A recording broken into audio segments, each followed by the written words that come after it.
قیامت بہت جلد آئے گی. اللہ کے نبی نے فرمایا میرے آنے کے بعد قیامت بہت جلدی آئے گی. قیامت کی ایک دوسری نشانی، مکہ کے کافروں نے اللہ کے نبی سے کہا اگر آپ اللہ کے سچے نبی ہیں تو چاندنی کی رات تھی اور پورا چاند آسمان پر تھا. انہوں نے کہا اگر آپ چاند کے 2 ٹکڑے کر دیں تو ہم آپ کو اللہ کے نبی مان لیں گے. اللہ کے پیارے نبی نے انگلی کا اشارہ کیا اور چاند 2 ٹکڑے ہو گیا. چاندنی رات تھی، 14ویں کا چاند تھا، پورا چاند تھا، 2 ٹکڑے ہو گیا. اور ہیرا کے پہاڑی کے ایک طرف چاند کا ایک ٹکڑا اور ایک طرف چاند کا دوسرا ٹکڑا نظر آنے لگا. مگر پھر بھی مکہ والے ایمان نہیں لائے. اللہ نے قرآن کی آیت نازل فرمائی اقتربت الساعۃ وانشق القمر. اے نبی چاند کا 2 ٹکڑے ہونا یہ بھی قیامت کی ایک نشانی ہے. بعض روایات میں آتا ہے کہ ہندوستان کے کسی راجا نے اس وقت دیکھ لیا تھا چاند کو 2 ٹکڑے ہوتے ہوئے. تھوڑی دیر کے لیے وہ ہوا تھا، رات بھر نہیں ہوا تھا، تھوڑی دیر کے لیے ہوا تھا. ہندوستان کے کسی راجا نے دیکھ لیا تھا اور بعد میں وہ مسلمان بھی ہو گیا تھا، مگر اس کا کوئی اوتھینٹک پروف نہیں ہے، کوئی ثبوت نہیں ہے. اس طریقے کی روایت تاریخ میں ملتی ہے، اس کی کوئی یعنی مستند روایت اس کی نہیں ملتی. تو چاند کا 2 ٹکڑے ہونا یہ بھی قیامت کی بہت بڑی نشانی تھی. اسی طریقے سے قیامت کی ایک نشانی یہ بھی تھی اللہ کے نبی کی موت کا ہونا، آپ کی وفات کا ہونا. غزوہ تبوک کا موقع ہے.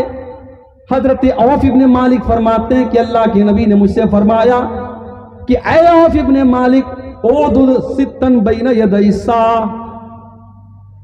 قیامت کے پہلے قیامت کے پرے 6 چیزیں تم دیکھو گے، ان کو دیکھ لینا، گن لینا. 6 چیزیں جب تم کو نظر آئیں تو سمجھ جانا کہ قیامت آنے والی ہے. موتی، سب سے پہلی چیز اللہ کے نبی نے فرمائی اے عوف ابن مالک جب میری موت ہو جائے، جب میں دنیا سے چلا جاؤں تو تم سمجھ جانا کہ قیامت قریب ہے. میرے پیارے ساتھیو، نبی اکرم کی وفات کا واقعہ بھی بڑا دردناک واقعہ ہے. آج ہمارا کوئی محبوب دنیا سے جانے لگتا ہے، ہماری آنکھوں میں آنسو آ جاتے ہیں، ہمارا دل تڑپنے لگتا ہے. صحابہ تو اپنے نبی کے اوپر جان چھڑکتے تھے، صحابہ تو اپنے نبی کے لیے جان دینے کو تیار رہتے تھے. سوچو صحابہ کو کیسا لگا ہوگا جب اللہ کے نبی کی جدائی کا ٹائم آیا ہوگا، جب اللہ کے نبی کی وفات کا ٹائم آیا ہوگا. آپ نے جب حج کیا تھا اسی وقت آپ کو احساس ہو گیا تھا کہ اب آپ دنیا میں زیادہ دن تک نہیں رہیں گے. اس لیے اب آپ جب حج کر رہے تھے، آپ طواف کرتے تھے، آپ صفا مروہ کے درمیان سعی کرتے تھے، آپ جمرات میں منا میں پتھر مارتے تھے، کنکری مارتے تھے. تو آپ صحابہ سے کہتے تھے خذوا عنی مناسککم لعلی لا اراکم بعد یومکم ھذا. او لوگوں مجھ سے حج کا طریقہ سیکھ لو، مجھ سے حج کا کے ارکان سیکھ لو. ہو سکتا ہے کہ آئندہ سال تم اپنے نبی سے ملاقات نہ کر پاؤ، ہو سکتا ہے کہ آئندہ سال تم اپنے نبی کو نہ دیکھ سکو. حضرت معاذ ابن جبل کو جب اللہ کے نبی یمن بھیج رہے تھے، اونٹ کے اوپر معاذ ابن جبل سوار تھے اور اللہ کے نبی اونٹ کی نکیل پکڑے ہوئے تھے اور اللہ کے پیارے نبی ان کو بہت ساری نصیحتیں کر رہے تھے، بہت ساری باتیں سمجھا رہے تھے. اسی میں اللہ کے نبی نے فرمایا یا معاذ لعلک تمر بمسجدی ھذا وقبری. اے معاذ ہو سکتا ہے کہ جب آئندہ سال تم مدینہ کے اندر آؤ تو تم اپنے نبی سے ملاقات نہ کر پاؤ. ہو سکتا ہے کہ آئندہ سال جب تم آؤ تو تمہارے نبی کا انتقال ہو چکا ہوگا اور تم اپنے نبی کی قبر کے پاس سے گزرو گے. حضرت معاذ ابن جبل کی آنکھوں میں آنسو آ گئے، رونے لگے. اے اللہ کے نبی یہ کیسی باتیں کر رہے ہیں؟ اے اللہ کے نبی میں آپ کی جدائی کے بارے میں سوچ بھی نہیں سکتا، میں آپ کی وفات کے بارے میں سوچ بھی نہیں سکتا. آپ رونے لگے. اللہ کے نبی نے مدینہ کی طرف اپنا چہرہ گھمایا اور آپ نے فرمایا اول الناس بی المتقون حیث کانوا ومن کانوا. اے معاذ کل قیامت کے دن جو لوگ متقی ہوں گے، جو لوگ پرہیزگار ہوں گے، جو لوگ اللہ سے ڈرنے والے ہوں گے، وہ کل قیامت کے دن مجھ سے قریب رہیں گے. اے معاذ ابن جبل تم بھی اللہ سے ڈرتے رہنا، تم بھی متقی بن جانا، کل قیامت کے دن تم میرے ساتھ رہو گے. سفر کی آخری تاریخ تھی، محرم کا مہینہ آتا ہے. آپ لوگ کو تو یاد بھی نہیں ہوگا سال کے 12 مہینوں کے نام، ان کو تو جنوری، فروری، مارچ یہ یاد رہتا ہے. اسلامی کیلنڈر کا نام بھی یاد نہیں ہوتا لوگوں کو. اسلامی کیلنڈر کا پہلا مہینہ کون سا ہے؟ بولو بولو بھائی، جانتے ہیں؟ محرم، محرم کے بعد سفر، سفر کے بعد ربیع الاول۔ اللہ کے نبی کی وفات ہوئی ربیع الاول کے مہینے میں، اس کے پہلے کا مہینہ سفر ہے۔ سفر کی آخری تاریخوں میں اللہ کے نبی ایک جنازے میں جاتے ہیں بقیع کے قبرستان میں، اور وہیں سے آپ کو سر میں درد شروع ہوتا ہے۔ آپ گھر آتے ہیں اور آپ حضرت عائشہ سے کہتے ہیں کہ عائشہ میرے سر میں بہت تیز درد ہو رہا ہے۔ حضرت عائشہ نے کہا اللہ کے نبی میرے سر میں بھی بہت تیز درد ہو رہا ہے۔ وہی بیماری کی شروعات تھی اللہ کے نبی، اور اس بیماری کی شروعات کے بعد اس دنیا میں اللہ کے پیارے نبی 13 یا 14 دن تک رہے، اور 12 ربیع الاول کی تاریخ کو اللہ کے نبی کی وفات ہو جاتی۔ اور جس دن اللہ کے نبی کی وفات ہوتی ہے، اماں عائشہ نے نقشہ کھینچا ہے، فجر کی نماز کا ٹائم ہوا، ابو بکر صدیق رضی اللہ تعالیٰ عنہ مسجد میں نماز پڑھا رہے ہیں، صحابہ پیچھے نماز پڑھ رہے ہیں۔ اللہ کے پیارے نبی کی طبیعت تھوڑی بہتر محسوس ہوئی، تھوڑا آرام آپ کو محسوس ہوا، آپ اٹھے اور آپ نے دروازے کا پردہ ہٹایا، سامنے صف لگی ہوئی ہے اور نماز چل رہی ہے۔ اللہ کے نبی کے چہرے پر مسکراہٹ پھیل گئی، آپ مسکرانے لگے۔ کیوں مسکرائے؟ آپ یہ سوچ کر کے مسکرائے کہ میری امت میرے بعد اپنے مشن پر چل رہی ہے، میرے بعد نماز چل رہی ہے، میں دنیا سے چلا جاؤں گا تب بھی میرا مشن دنیا میں باقی رہے گا، میرے صحابہ نماز قائم کریں گے، میرے صحابہ دین قائم کریں گے۔ او لوگوں، ہم کتنے بڑے بے غیرت ہیں، ہم کتنے بڑے بے شرم ہیں، آج ہم دعویٰ کرتے ہیں کہ ہمیں نبی سے پیار ہے، ہمیں نبی سے محبت ہے، اور ہم نبی کی محبت کے نام پر بڑے بڑے دعوے کرتے ہیں، اور 5 ٹائم کی نماز میں بھی ہم نہیں رہتے، ہم نماز سے بھی دور رہتے ہیں۔ آخری ٹائم اللہ کے نبی مسکرائے، یہ دیکھ کر کے کہ صحابہ نماز پڑھ رہے ہیں، اور صحابہ اپنے نبی سے اتنا پیار کرتے تھے، صحابہ کو محسوس ہو گیا کہ اللہ کے پیارے نبی دروازے پر آ چکے ہیں۔ صحابہ خوش ہو گئے اور کہنے لگے، بعد میں صحابہ کہتے ہیں ہمیں یہ ڈر ہوا کہ کہیں نماز ہماری خراب نہ ہو جائے، ہم کہیں نماز سے نکل نہ جائیں۔ اتنی خوشی ہم کو ہوئی کہ اللہ کے نبی کی طبیعت آج اچھی ہو گئی ہے۔ حضرت ابو بکر صدیق نے پیچھے ہٹنے کی کوشش کی، پیارے نبی نے ہاتھ سے اشارہ کیا کہ تم نماز کو کنٹینیو رکھو، اور اس کے بعد اللہ کے پیارے نبی نے پردہ گرا دیا۔ صحابہ کہتے ہیں یہ آخری دیدار تھا جو اللہ کے نبی کا ہم سب نے کیا تھا، یا نبی نے ہمارا کیا تھا۔ اور بے چینی کا عالم دیکھو میرے بھائی، اپنی وفات کے پہلے اللہ کے نبی بے چین تھے، اور موت کی سختیاں آپ کے اوپر طاری تھی۔ اللہ کے پیارے نبی کے بغل میں آپ کے بازو میں ایک لکڑی کا پیالہ رکھا تھا، اس میں پانی تھا، آپ بار بار اپنے چہرے پر پانی ڈالتے تھے اور کہتے تھے اللہم اعنی علی سکرات الموت، اے اللہ موت کی سختیوں پر تو میری مدد فرما۔ آخری ٹائم آپ نے مسواک بھی کیا تھا۔ اماں عائشہ فرماتی ہیں میرے بھائی عبد الرحمن بن ابو بکر مسواک لے کر کے آئے، نبی اکرم کی نظر پڑی، آپ نے اشارہ کیا، میں سمجھ گئی کہ آپ کو مسواک چاہیے۔ میں نے اپنے بھائی سے مسواک کو لیا اور اپنے دانتوں سے میں نے مسواک کو نرم کیا، اور اس طریقے سے اللہ کے نبی کے آخری ٹائم میں میرا لعاب دہن، میرے منہ کا جو تھوک ہے وہ اللہ کے پیارے نبی کی تھوک سے مل گیا، میرا لعاب اللہ کے نبی کے لعاب سے مل گیا۔ حضرت عائشہ کہتی ہیں میرے کندھے پر سر رکھ کر کے، میری گود میں سر رکھ کر کے اللہ کے پیارے نبی کا انتقال ہوا۔ آپ بے چین تھے، بار بار اپنے چہرے پر پانی ڈال رہے تھے اور یہی کہہ رہے تھے اللہم اعنی علی سکرات الموت، اے اللہ تو موت کی سختیوں پر میری مدد فرما۔ پھر آپ نے اپنے ہاتھوں کو آسمان پر اٹھایا اور آپ نے فرمایا مع الذین انعم اللہ علیہم من النبیین والصدیقین والشہداء والصالحین، اے اللہ تو مجھے اپنے نیک بندوں کے ساتھ اٹھانا، اے اللہ اپنے نبیوں کے ساتھ اٹھانا، اپنے صدیقین کے ساتھ اٹھانا، اپنے شہداء کے ساتھ اٹھانا، اپنے نیک اور صالح بندوں کے ساتھ اٹھانا۔ اللہم الحقنی بالرفیق الاعلی، اے اللہ تو اپنے نیک بندوں کی رفاقت میں مجھے بلا لے، تو ان کے ساتھ مجھے بلا لے۔ اتنا کہہ کر کے آپ نے اپنے ہاتھوں کو اٹھایا تھا اور پھر دھیرے دھیرے آپ کے ہاتھ زمین پر آ گئے اور آپ اس دنیا سے تشریف لے گئے۔ یہ وفات کا لمحہ تھا۔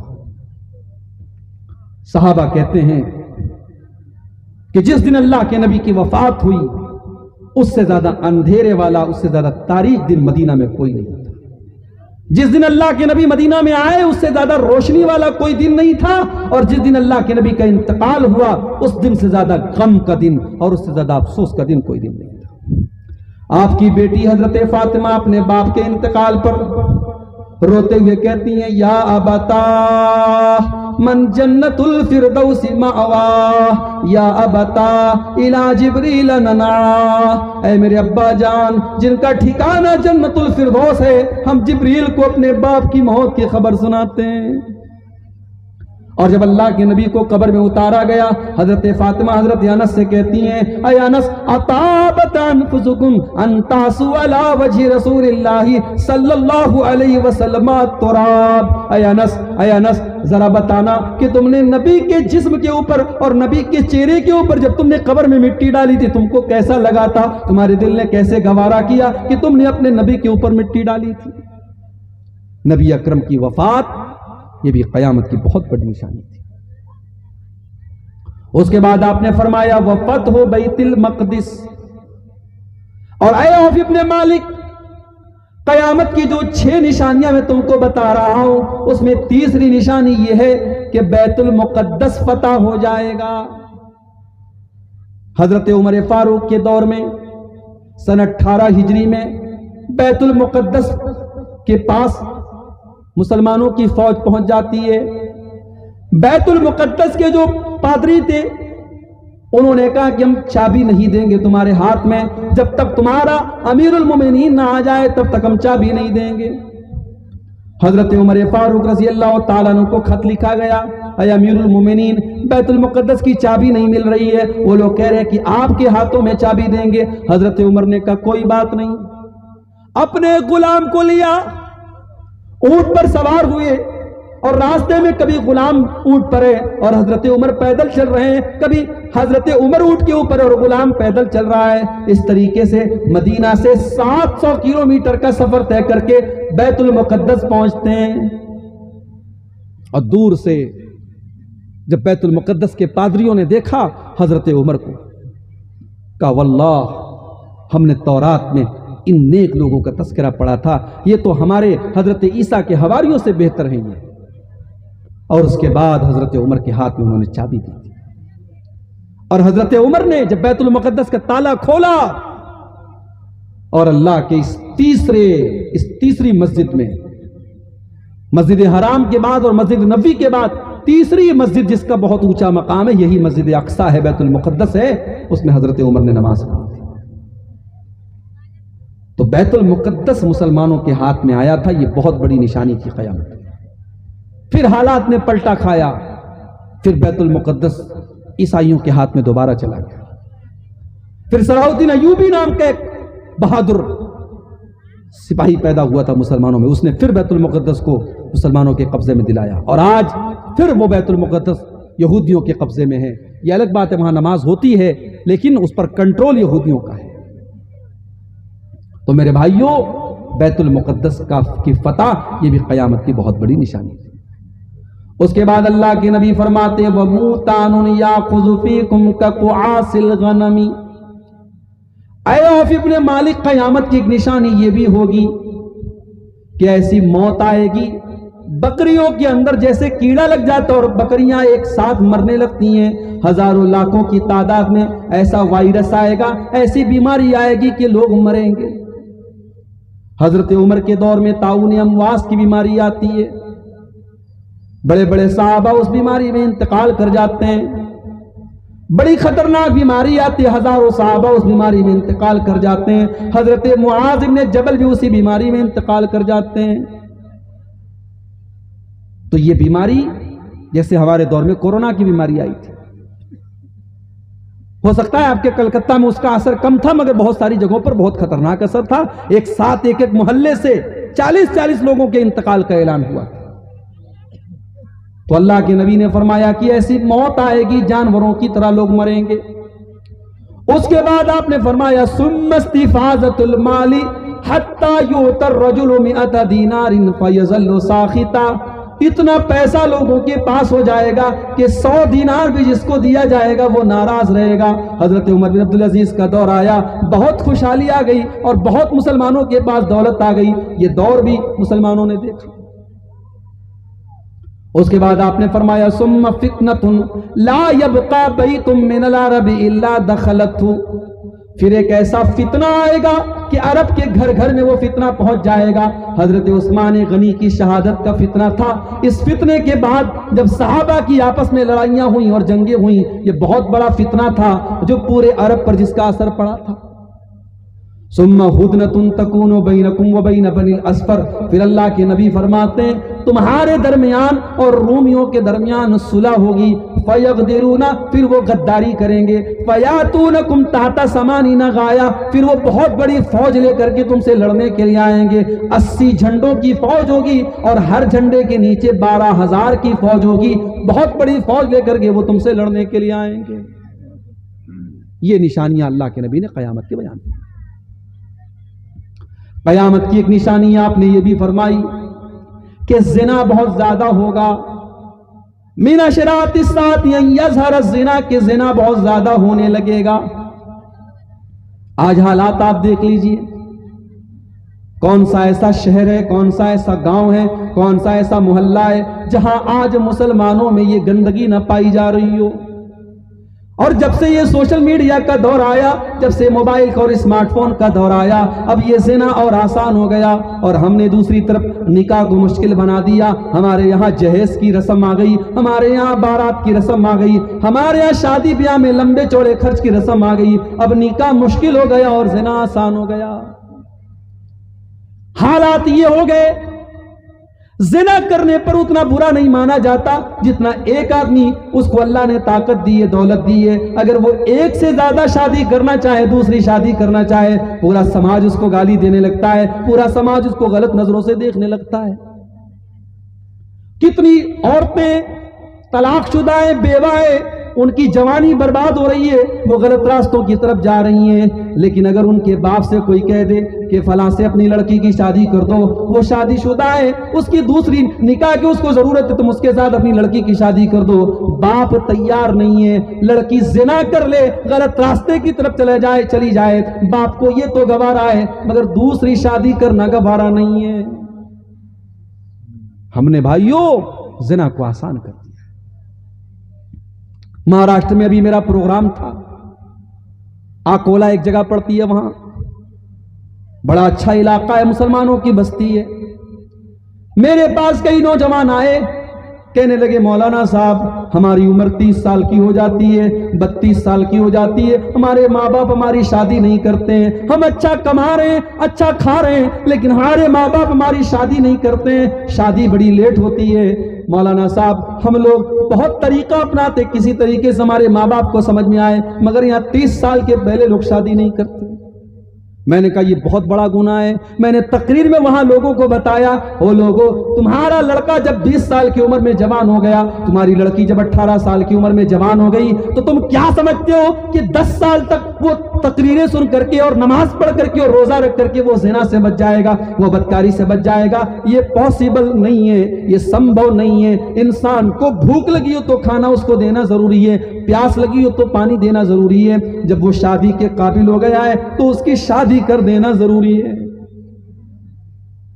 اسی لیے اللہ کے پیارے نبی فرماتے ہیں یا معاشر الشباب من استطاع منکم الباءۃ فلیتزوج، اے نوجوانوں اگر تم کو شادی کرنے کی طاقت ہے تو تم جلدی سے شادی کر لو، فإنہ اغض للبصر واحسن للفرج، جب تم شادی کر لو گے تو تمہاری شرمگاہ کا غلط استعمال نہیں ہوگا، تم زناکاری سے بچو گے، تم بدکاری سے بچو گے، اور تمہاری نظر بھی بچ جائے گی، تم نظر کا بھی غلط استعمال نہیں کرو گے۔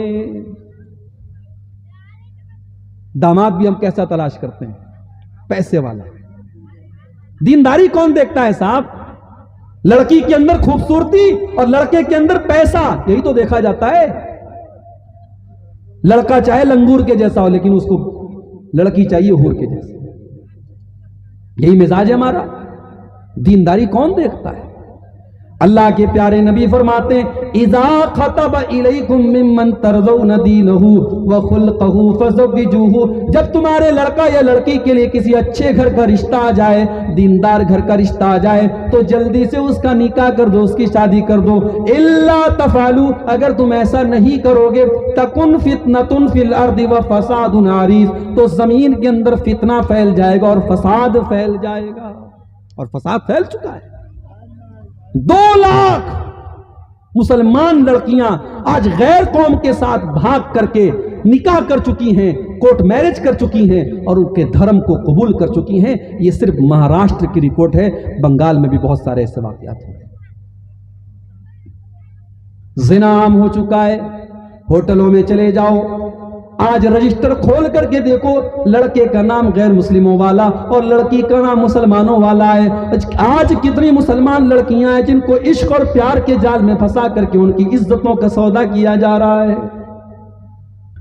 اسی لیے اللہ کے پیارے نبی فرماتے ہیں والذی نفسی بیدہ لا تفنا ہذہ الامہ، اس اللہ کی قسم جس کے ہاتھ میں میری جان ہے، یہ امت اس وقت تک فنا نہیں ہوگی، یہ امت اس وقت تک برباد نہیں ہوگی جب تک زنا اتنا عام ہو جائے گا کہ کھلے عام لوگ زنا کریں گے۔ اور اس دور میں سب سے نیک آدمی وہ ہوگا جو کہے گا لو واریت وراء ھذا العید، کہ بھائی صاحب تم یہ کام دیوار کے پیچھے جا کر کے کرو، تم پبلک پلیس پر نہ کرو، تم سڑک پر مت کرو، تم سب کے سامنے مت کرو۔ یہ دور آ جائے گا۔ قیامت کی ایک نشانی یہ بھی ہے کہ لوگ علماء کو چھوڑ کر کے جاہلوں سے فتویٰ پوچھیں گے۔ کسی کا کپڑا شاندار ہے، پینٹ کوٹ پہن کر کے اور ٹائی لگا کر کے، حدیثوں کا نمبر اس کو یاد ہے، قرآن کی آیتوں کا نمبر یاد ہے، وہ آ کر کے فتویٰ دے رہا ہے اور آپ اس کو مفتی سمجھ رہے ہیں۔ اور ایسے ایسے لوگ پیدا ہو جائیں گے جو شریعت کے حلال کو حرام بنانے لگیں گے اور شریعت کے حرام کو حلال بنانے لگیں گے، اور لوگ علماء کو چھوڑ کر کے ایسے لوگوں کے پیچھے بھاگیں گے۔ علماء کا مقام کسی اور کو مت دو میرے بھائی، یہ علماء تمہاری پونجی ہیں، جو صحیح علماء ہیں، جو مستند علماء ہیں، جو قرآن و حدیث کے جانکار علماء ہیں، ان علماء کو اپنی پونجی سمجھو، اپنا کیپٹل سمجھو۔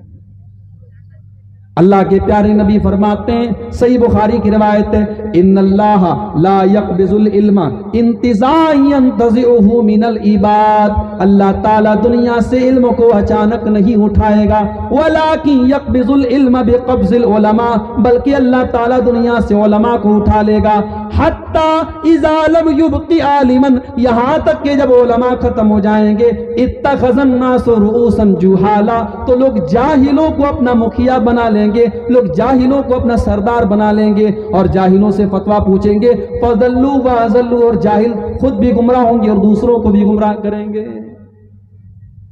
ہمارے پڑوسی ملک میں ایک صاحب پیدا ہوئے، انجینئر علی مرزا صاحب، لوگ سمجھتے ہیں بہت بڑا جانکار آدمی ہے، حدیث کا نمبر بتا رہا ہے، قرآن کی آیتوں کا نمبر بتا رہا ہے، حوالہ دے رہا ہے، لیکن وہ انسان لوگوں کے دل میں صحابہ کی نفرت پیدا کر رہا ہے، حضرت معاویہ کو گالی دے رہا ہے، حضرت عمرو بن عاص کو گالی دے رہا ہے اور صحابہ کو منافق قرار دے رہا ہے، اور لوگ کہتے ہیں صاحب انجینئر صاحب تو بڑے پڑھے لکھے ہیں، بڑے قابل ہیں اور ان کی باتیں تو بڑی اچھی ہیں۔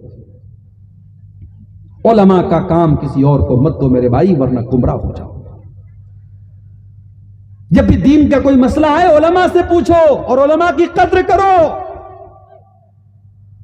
مدرسوں میں پڑھانے والے علماء، مسجدوں میں نماز پڑھانے والے علماء، آج ان کے رہنے کے لیے ہم نے کیا انتظام کیا، اس پر بھی تو ذرا سوچو۔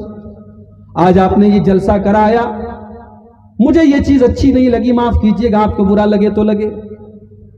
نوجوانوں کی ایک ٹیم آتی ہے، نعرے تکبیر لگاتی ہے، جھنڈا لے کر کے جاتی ہے، مولانا لوگوں کا استقبال کرتی ہے۔ اتنا لمبا چوڑا آپ نے ڈیکوریشن کیا ہے، لاکھوں کا خرچ آپ نے کیا ہوگا، مگر آج اپنے علماء کے اوپر ہم کتنا خرچ کر رہے ہیں؟ کتنے علماء ہیں جن کو پریوار کے ساتھ رہنے کی ویوستھا نہیں ہے، انتظام نہیں ہے۔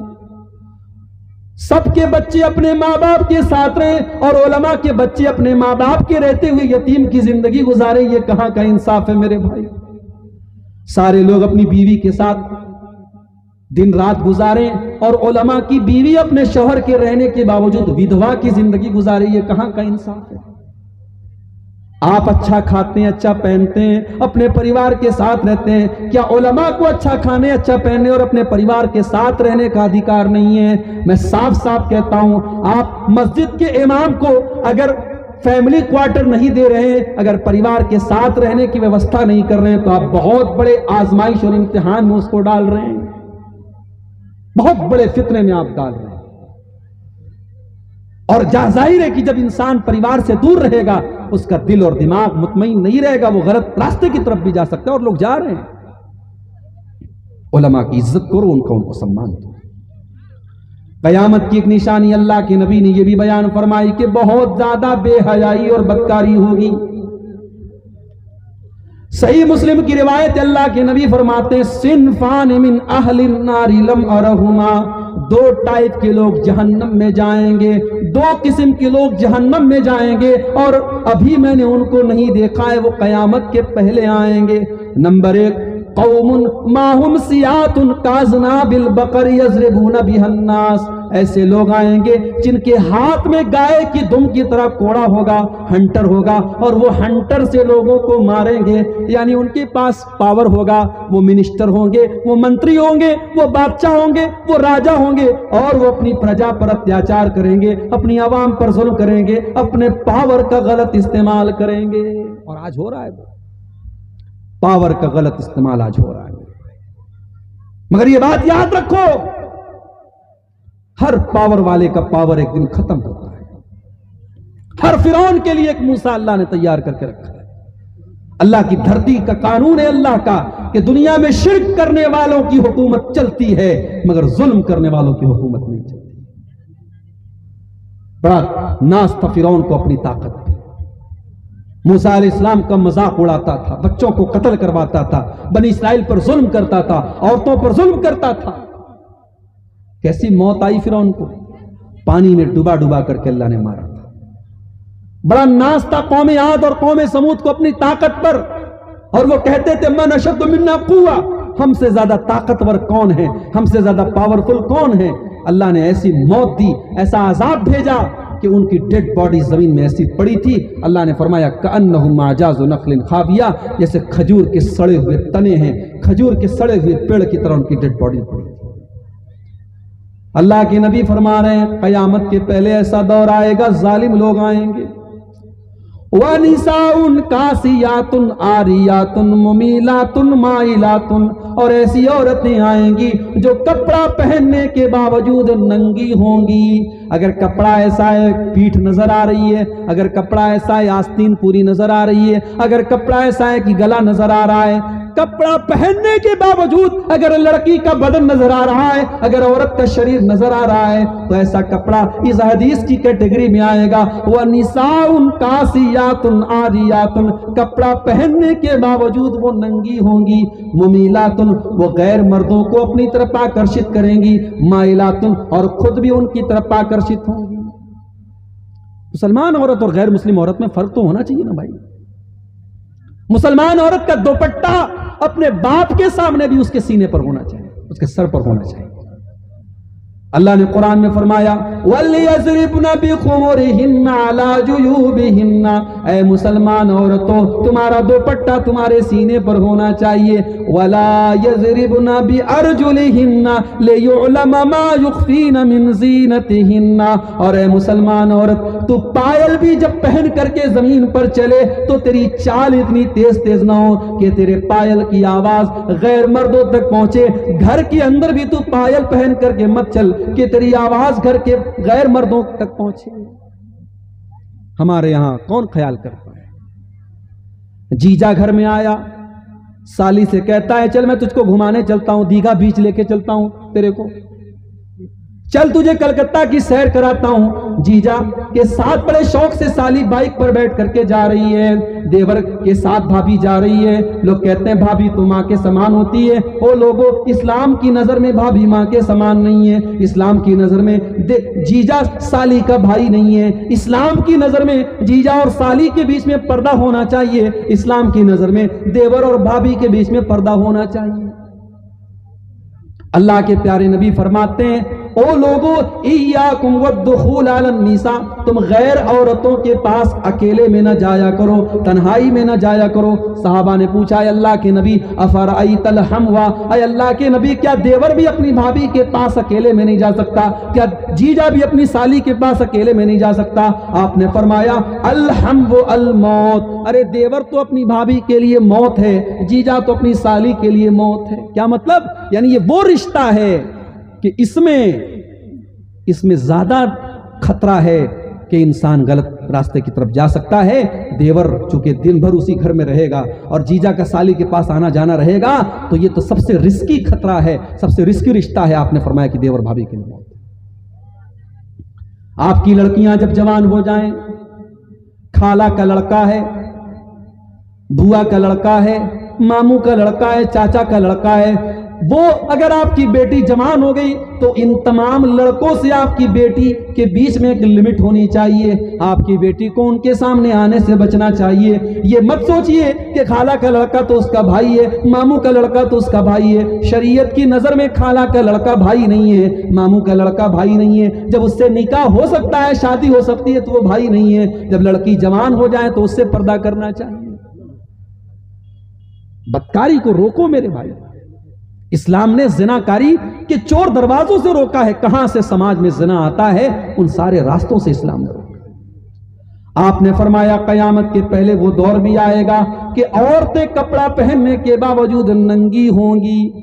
شادی بیاہ کے موقع پر ہمارے یہاں جو کپڑے چلتے ہیں، جوان جوان لڑکیاں ساڑی پہنتی ہیں، جوان جوان لڑکیاں گاؤن پہنتی ہیں، اور وہ گاؤن ایسا ہوتا ہے کہ پورا بدن ان کا نظر آ رہا ہے، پورا شریر ان کا نظر آ رہا ہے، اور جوان لڑکے ان کے آمنے سامنے آ رہے ہیں۔ اور یہ ان گھروں میں ہو رہا ہے جہاں ماشاءاللہ پانچوں ٹائم کے نمازی ہیں، جہاں ماتھے پر سجدے کا نشان ہے، جو دیندار گھر ہے وہاں پر بھی یہ سب کچھ ہو رہا ہے۔ اللہ کے واسطے اپنے گھروں کو بچاؤ میرے بھائی۔ تو قیامت کی ایک نشانی یہ بھی ہوگی، قیامت کی ایک نشانی یہ بھی ہوگی کہ شراب بہت زیادہ پی جائے گی۔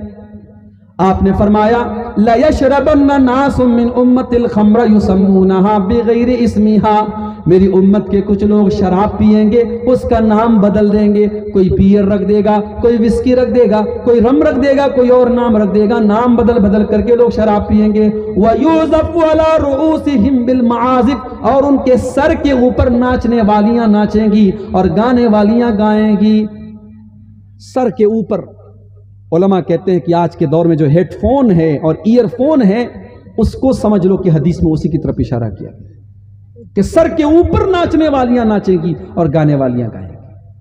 آج نوجوان شراب پی رہا ہے، کیا اس کو پتہ نہیں اللہ کے نبی نے فرمایا تھا کہ شراب کے قریب نہ جانا، فَإِنَّهَا مِفْتَاحُ كُلِّ شَرٍ، ہر برائی کی جڑ ہے شراب۔ جو شراب پیے گا وہ کچھ بھی کر سکتا ہے۔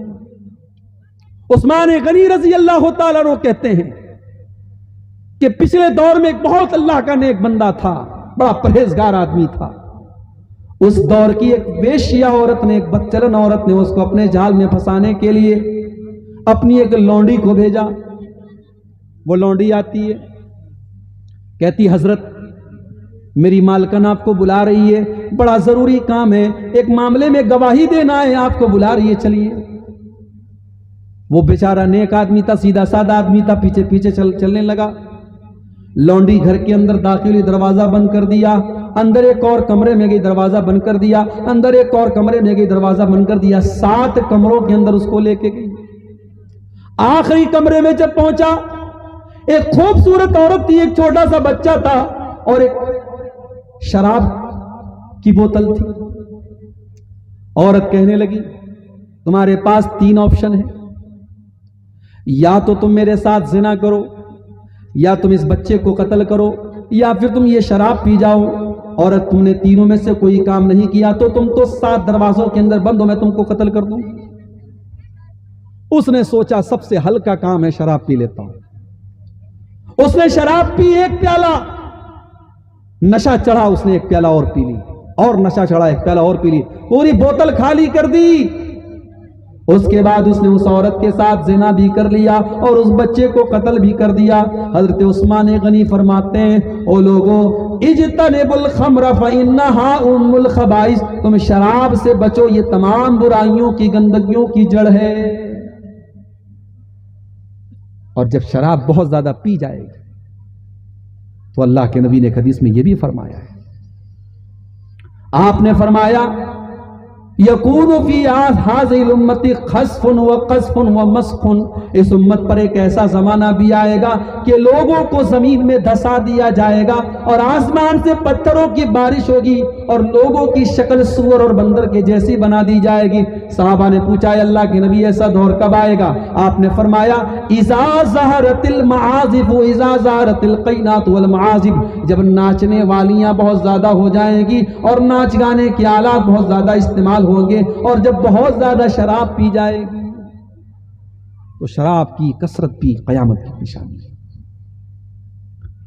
قیامت کی ایک نشانی آپ نے یہ بھی بیان فرمائی کہ سود اور بیاج بہت زیادہ استعمال ہونے لگے گا، وَيَظْهَرُ الرِّبَا، سود استعمال ہوگا۔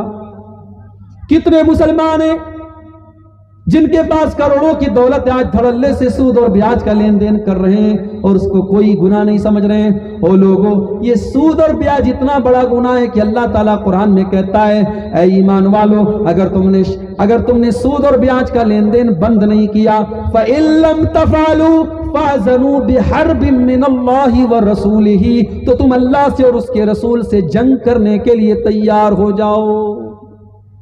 اپنی سگی ماں سے زنا کرنا اس سے بھی 36 گنا زیادہ خطرناک گناہ ہے کہ انسان سود کا لین دین کرے، سود کھائے اور کھلائے۔ لیکن آج مسلمان سود کھا رہا ہے۔ اللہ کے پیارے نبی فرماتے ہیں یاتی علی الناس زمان لا یبالی المرء من این اخذ المال، ایک ایسا زمانہ آنے والا ہے انسان پرواہ نہیں کرے گا کہ وہ مال کہاں سے کما رہا ہے، امن حلال ام من حرام، وہ حلال طریقے سے کما رہا ہے یا حرام طریقے سے کما رہا ہے۔ او لوگو، اللہ آپ کے کاروبار میں اور برکت دے، اللہ آپ کے پیسے میں اور برکت دے، مگر کبھی حرام کمائی کو اپنے گھر میں آنے مت دینا، کل قیامت کے دن آپ کو حساب دینا پڑے گا۔ 5 سوالوں کا جواب ہم سب کو دینا پڑے گا، اور ان 5 سوالوں میں سوال یہ بھی پوچھا جائے گا من این اخذ المال، تو نے مال کہاں سے کمایا، وفیما انفقہ، اور مال کہاں پر خرچ کیا۔ تو حرام خوری بڑھ جائے گی مسلمانوں کے اندر۔ ایک اور نشانی سن لیجئے قیامت کی، امرت السفہاء، بے وقوف لوگ حکومت کریں گے۔ بے وقوف لوگ، اب اس کو بہت زیادہ واضح کرنے کی ضرورت نہیں ہے، آپ لوگ سمجھدار ہیں۔ بے وقوف لوگ جن کو یہ پتا نہیں ہوگا کہ ہم عوام کو کون سی مصیبت میں ڈال رہے ہیں، ہم جنتا کو کون سی مصیبت میں ڈال رہے ہیں، فیصلے لیں گے، عوام کو پریشان کریں گے۔ وَكَثْرَةُ الشُّرَطِ، اور پولیس والے بہت زیادہ ہو جائیں گے، پولیس والوں کی بہت زیادہ کثرت ہو جائے گی۔ وَبَيْعُ الْحُكْمِ، اور عدالتوں کے فیصلے خریدے جائیں گے اور بیچے جائیں گے، اپنی من مرضی سے فیصلے دیے جائیں گے۔ اور آگے آپ نے فرمایا، اللہ کے پیارے نبی نے آگے اس حدیث کے اندر فرمایا کہ وہ لوگوں، قیامت کے پہلے ایک ایسا دور بھی آئے گا کہ قرآن کو اور حدیث کو اچھی آواز میں پڑھنے والے زیادہ ہو جائیں گے اور سمجھنے والے کم ہو جائیں گے، یہاں تک کہ جب نماز کا ٹائم آئے گا تو عالم موجود ہوگا اور شریعت کو سمجھنے والا موجود ہوگا، لیکن لوگ ایسے آدمی کو امام بنائیں گے جس کی آواز اچھی ہوگی تاکہ وہ اپنی آواز سے لوگوں کا دل لبھائے۔ آواز اور سور کا راج ہوگا، لوگ علم نہیں دیکھیں گے، لوگ نالج نہیں دیکھیں گے۔ قیامت کی ایک نشانی آپ نے یہ بھی بیان فرمائی، ان بین ید الساعۃ تسلیم الخاصہ، قیامت کے پہلے خاص لوگوں کو سلام کیا جائے گا۔ پیسے والا آدمی ہے تو غریب کو سلام نہیں کرے گا، غریب کی ڈیوٹی ہے کہ وہ امیر کو سلام کرے۔ حاجی صاحب کسی کو سلام نہیں کریں گے، حاجی صاحب کو سب لوگ سلام کریں گے، خاص لوگوں کو سلام کیا جائے گا۔ جبکہ اللہ کے پیارے نبی نے فرمایا لا تؤمنون لا تدخلون الجنت حتی تؤمنوا، او لوگو تم ایمان والے نہیں بن سکتے، تم جنت میں نہیں جا سکتے جب تک تم ایمان والے نہ بن جاؤ، اور تم ایمان والے نہیں بن سکتے جب تک تم آپس میں محبت نہ کرو۔ اور آؤ میں تم کو بتا دیتا ہوں کہ وہ کون سی چیز ہے جس کے اوپر عمل کر کے تم آپس میں محبت کرنے لگو گے۔ افشوا السلام بینکم، آپس میں سلام کو بڑھاؤ، سلام کا پرچار کرو، سلام کو پرسارت کرو۔ جتنی بھی دشمنی آپ سے ہے، اگر میں نے آپ کو سلام کر دیا، میں نے آپ کے لیے دعا کر دی کہ اے اللہ آپ کو سلامت رکھے، اللہ کی رحمت ہو آپ کے اوپر، اللہ کی برکت ہو آپ کے اوپر، جب میں نے سلام کر دیا آدھی دشمنی تو سلام سے ختم ہو۔ اسی لیے جب آدمی کسی سے دشمنی کرتا ہے تو پہلے سلام کرنا بند کر دیتا ہے، پہلے گفتگو کرنا بند کر دیتا ہے، خاص لوگوں کو سلام کیا جائے گا۔ وَفُشُوَّ التِّجَارَةِ، اور تجارت بہت زیادہ پھیل جائے گی، کاروبار بہت زیادہ پھیل جائے گا، حَتَّى تُعِينَ الْمَرْأَةُ زَوْجَهَا فِي التِّجَارَةِ، یہاں تک کہ بیوی اپنے شوہر کی مدد کرے گی کاروبار میں۔ مٹیا برج میں چلے جاؤ آپ، ہمارے 2 بھائی وہاں سے آئے ہیں، کل بتانے لگے کہ کون بنے گا کروڑ پتی میں۔ امیتابھ بچن نے پوچھا تھا کہ وہ کون سی جگہ ہے ہندوستان کے اندر جہاں